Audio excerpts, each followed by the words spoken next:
surrounded by you and your family. Thank you for gathering here today to witness your grace to share in the joy of this special occasion. As divinely mandated to preside over a divine covenant of marriage in the presence of God, our officiating minister, Reverend Stephen Evans. Ang puso, ikaw ang pag-ibig na hinintay. Puso ay nalumbay ng kay tagal, ngunit ngayon'y nandito na ikaw. Ikaw ang pag-ibig na binigay sa akin ang may kapal. Biyaya ka sa buhay ko, ligaya't pag-ibig ko'y ikaw.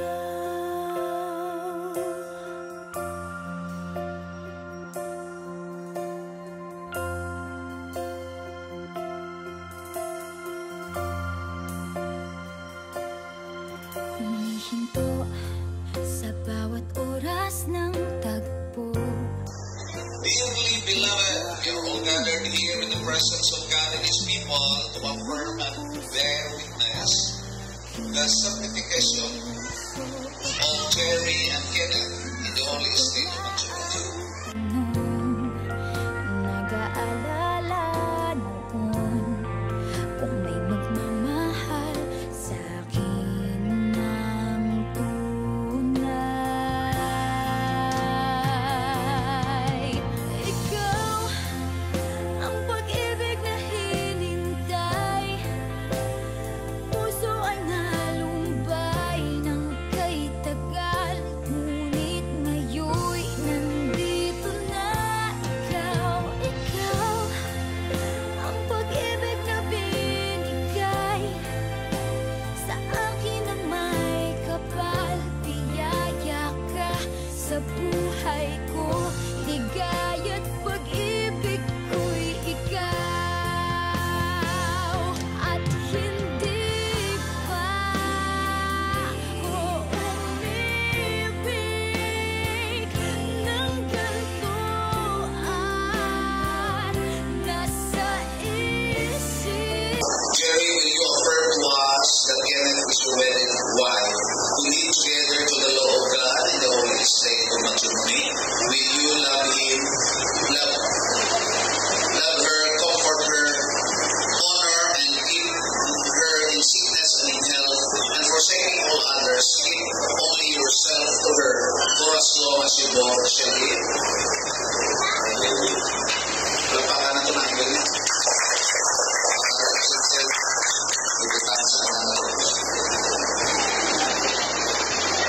Sa liwanag ng Panginoon, pinakamulit sa Kenneth na ikaw sa pagsabog. Give honor and keep him in sickness and in health, and forsaking all others. Give yourself only for him for as long as you both live. Palakpakan natin.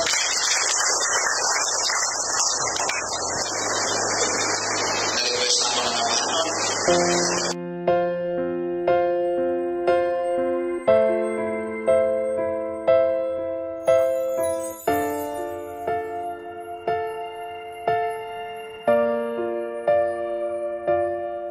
Sa pagpatak ng bawat oras ay ikaw ang iniisip-isip ko.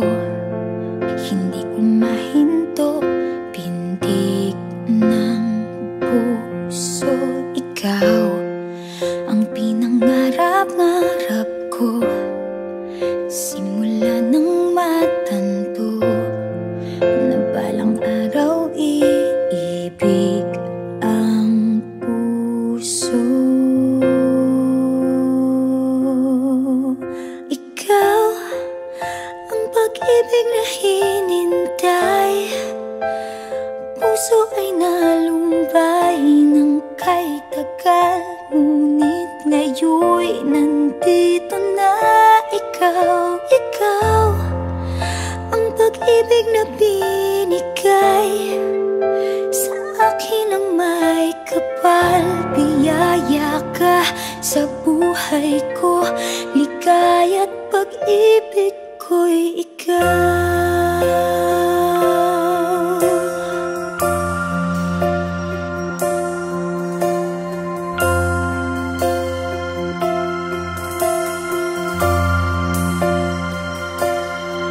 Humihinto sa bawat oras ng tagpo, ang pag-ikot ng mundo, humingiti ng kusa aking puso. Pagkat nasagot na ang tanong, nag-aalala noon kung may magmamahal sa akin ng tunay. Ikaw ang pag-ibig na hinintay, puso ay nalumbay ng kay tagal, ngunit ngayon'y nandito na ikaw. Ikaw ang pag-ibig na binigay sa akin ang may kapal. Biyaya ka sa buhay ko, ligaya't pag-ibig ko'y ikaw.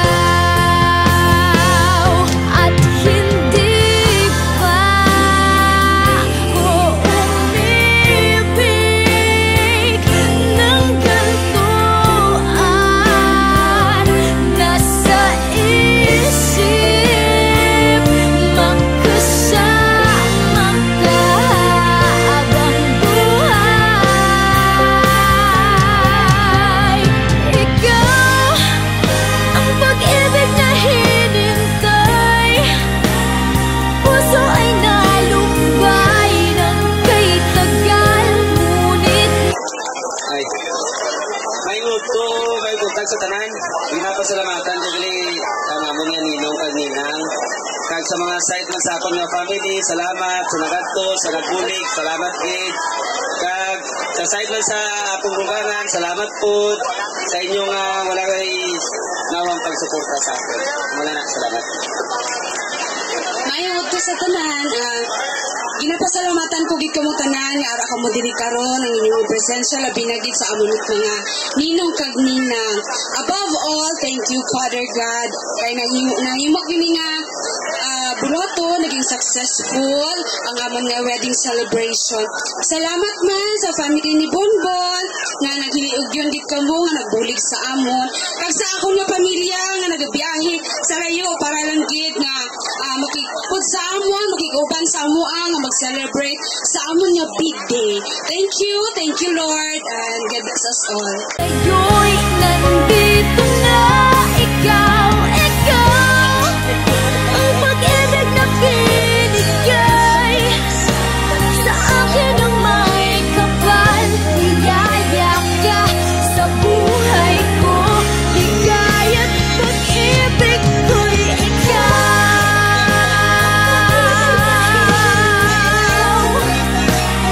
Puso ay nalumbay ng kay tagal, ngunit ngayon'y nandito na ikaw. Ikaw ang pag-ibig na Kabalo ko medyo gutom na siguro ang tanan. After siguro sini mga muyo kakaroon sa pagkaon kagway nga nagapadayon ang programa. Ang pinaka-advice na ko sa atong niliwid couple kay Bonbon kag kay Kenneth. Basta raw na gamo para makabati ko mo. Na okay, nagkatulog inyo. Why sang pinakaligoon nga pag-asawahay kung wala sing pag-intindihan ay isa kag isa. Nabalaan ninyo, Kenneth, Bonbon, why sang perfecto nga Kenneth, why perfecto nga bana, Bonbon, why perfecto nga asawa. So ang pina ka inyong tool para nga magpadayon ng inyong pag-asaway angkod sa 50 years malabot pa ninyo. Kung masobra pa, nga wala sing pagbulagay, dapat understanding to each other. Kung may sipyat, kinit, si Bonbon, hindi pag-awaya, istorya lang. Kaya Bonbon, kung may sipyat, si kinit, hindi pag-awaya, istorya lang. Ang tanan, ma-istoryahan. Okay? At ang pinakasentro sa pag-asawahay, hindi kwarta, kundi ang Diyos. Okay. Ano na sa ang pinaka-advise ko sa inyo? Kung may kamo kwarta, pamamuyo ka mo. Kaya natural gina sa kalabanan, pag-asawaan, mag-asawa, mag-inaway, tungod kay kulang sa kwarta. Pero kung damo ka na yung kwarta, ay kasakit ulo na. At yung kanya silingan ng mga babae, kung kasakit ulo na, pulan mo lang ka sa kalibong, buhay ka. Pero ang tinakanami, bisan ay kwarta, pag-intindihan ay kagmagpangamuyok sa Ginoo. God bless.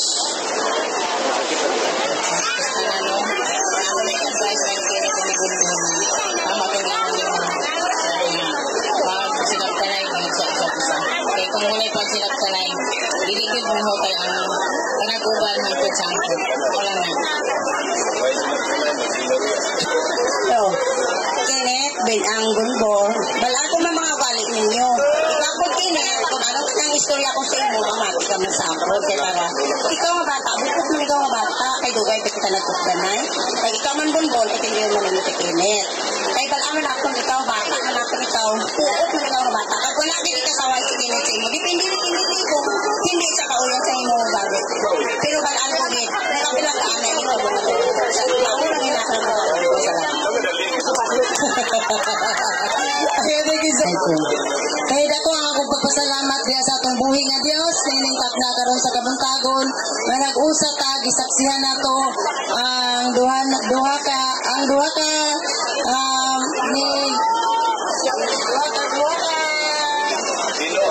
binuhat sa Ginoo, nag-usa na sila diya atong gisaksihan. Ako gipasalamatan ang mga ninong ug nina nga dili karon nagsaksi nga nagpasalamat ko nga nag-response mo nga kamo ang himuon nga ikaduha nga ginikanan ni Kenneth kang ni Bonbon. So nagpasalamat mi sa inyo, nakita gid nako sa inyo nga ang inyong advice kay Kenneth o kay Bonbon na ana tanan na istorya na tanan ang mga advice. Sa gipasalamatan usab nako ang gikan sa layo sa akong mga igsoon ni Romel, igsoon ni Bonbon, mga parente tanan, mga parente sa side ni Bonbon kag inahan ni tanan sila. Gipasalamatan ako ang inyong presensya karon. As a body of Christ, nag-usap ang tanan karong takna sa kabuntagon diri. O akong advice sa akong mga anak naman gid nako sila kay kasado naman gid sila, dili na gid mga peke. Karon kasado na gid sila. So ang akong advice sa ila, dugang na lang, kuha na lang na ako, murag rikon na lang kay nahurot na ni pastor ganina ang ilang advisable sa ila. So ang akong advice sa inyo, padayon lang gid mo sa pagpangalaga diya sa Ginoo. Mao gid na akong unang ihambal sa inyo nga di ko magluya kay magsunod ang panalangin sa Ginoo sa inyo. Kung dili ka mo mag-alagad sa Ginoo, useless lang ang gisugdan ninyo nga pagpangalagad sa Ginoo.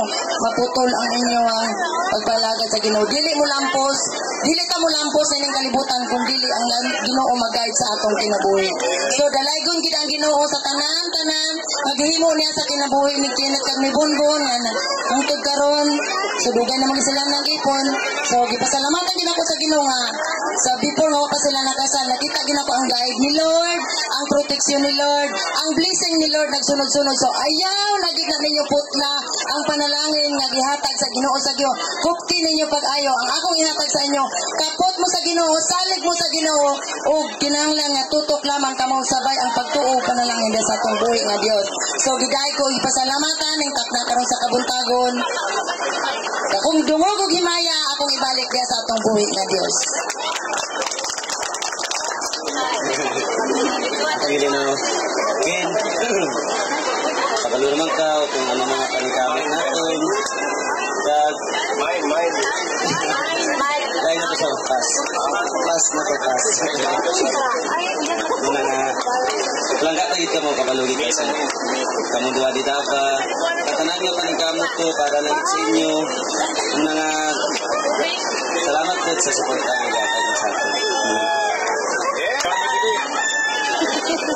Para sa imo Bon, salamat sa pagpalangga nimo sa akon.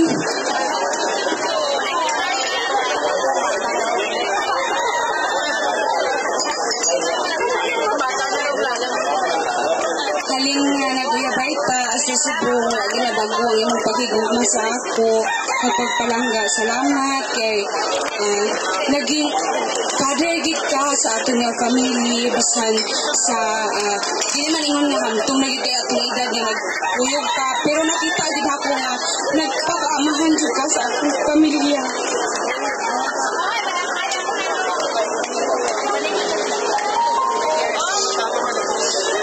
Dako ako nga halipay. Kabalo ka, dugay ko na niya. Kabalo si Lord nga, this is my heart's desire.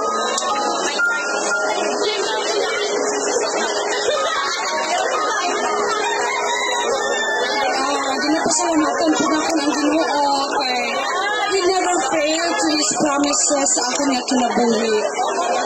Nagambal pa gani siya dira sa Isaiah chapter 60 verse 22 that when the time is right, I the Lord will make it happen. So this is the time, this is the right time nga gihatag ni Lord para sa amon. Salamat sa inyo tanan nga naging witness kamo sa among nga pagigugma ini. Thank you.